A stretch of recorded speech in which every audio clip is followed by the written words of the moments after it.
Hey guys, welcome to Rosie's Dessert Spot. Today I'll be demonstrating how I created this 3-tier wedding cake for my sister-in-law with torch meringue and buttercream.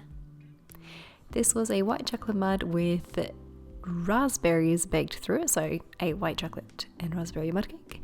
I'm filling in with frosting and then stacking my cakes one on top of the other. I baked two 10-inch cakes that were 3 inches tall.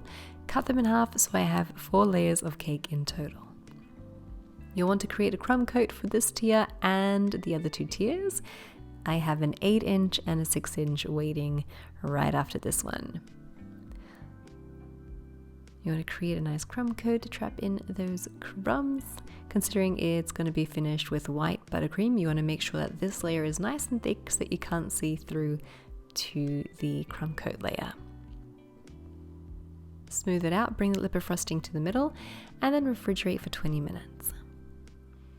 This is the 8-inch tier, and I've gone on with some meringue. So I just whipped up some fresh meringue with the vanilla flavoring and sticking it to the top and the sides. You basically want to create as much texture as you can. So I've taken a really big spatula and I'm just going back and forth, really pressing to get some raised sections and some valleys. When it's all completely coated, you can continue to play with the texture though, so just take your spatula and create large zigzags all around. And same for the very top as well, as you bring the lip of frosting towards the middle, or that lip of meringue I should say. Then grab a torch, pastry torch, and caramelize your meringue. Go around the whole cake, make sure that it's all nicely colored. I like to hover over those raised sections just a little bit longer because it does really catch a lot better on the raised areas and it creates a bit more of a caramelization. A nice deep brown color. Don't forget the top as well. And then pop it into the fridge to set. I let mine set overnight, that way the meringue became nice and solid. Cover the other 2 cakes with regular white buttercream. Just make sure that it's a nice, neat finish. You can heat up your spatula if you need to, or your scraper, just to really get a nice, smooth finish on that. Drag that top lip towards the middle. Refrigerate until set for about 20 minutes and then add in your dowels.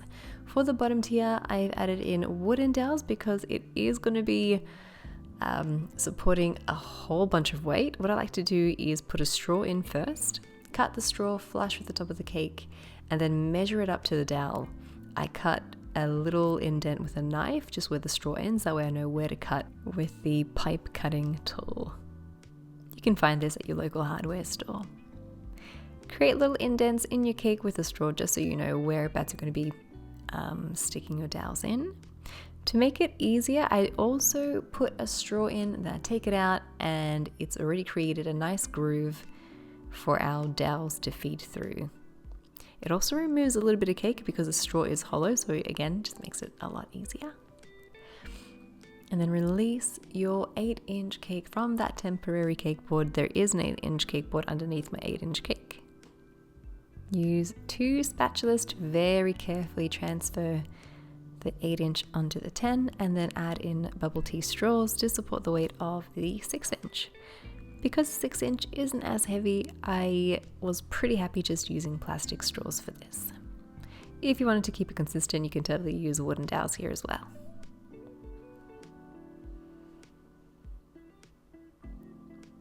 Apply that 6-inch on top. And then work on the flowers. These are just regular white roses. I've cut off the stems and I'm replacing the stems with wire instead.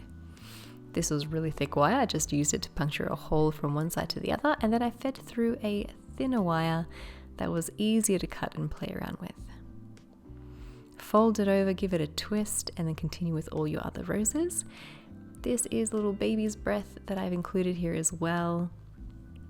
And I'm combining everything together with some green floral tape. You want to give it a good twist on the way down and pull it. As you pull the floral tape, it activates the glue in the tape so it all sticks together. I recommend creating 3 bouquets with 3 roses on each one. As I delivered the cake to the venue, there was a little bit of a bump, so I'm just taking out some buttercream in my spatula, i.e. my emergency kit, and fixing that up.